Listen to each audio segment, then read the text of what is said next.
Hi everyone, I'm Lisa from Cultured Expressions, and I wanted to let you know that there's still time to register for Fabrigasm Live. Fabrigasm Live is our new virtual event happening May 1st and 2nd. Basically, it's taking the Fabrigasm Magazine, a magazine for lovers of African textiles, and making a live event out of it. So we'll be having panel discussions, demos, we have a gallery, we have vendors.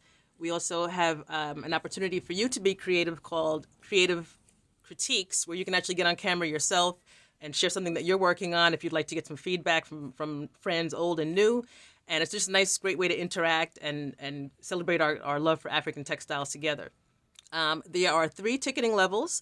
The top level, I'll just show you this really quickly, it's proving to be really popular, is an $85 ticket, which includes all the perks of the other ticket levels, as well as it includes the live sew-along that'll be scheduled for late May, the end of May, and includes the fabrics for the bag and everything. It's our newest handbag. It's called the Ankara Charm Shoulder Bag.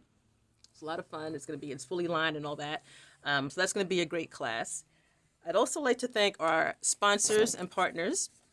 We're being sponsored in part by equilter.com, by the Modern Quilt Guild, C&T Publishing, Wonderfill Threads, and the African American Artists Collective. And we're also working with our partners, Harlem Needle Arts, Black Women Stitch, and Black Makers Matter. So feel free to join us. The link, you'll find the information at culturedexpressions.com. There's a link there that will take you to the page with all the details on the speakers and the schedule and everything. And we hope to see you then. Thanks.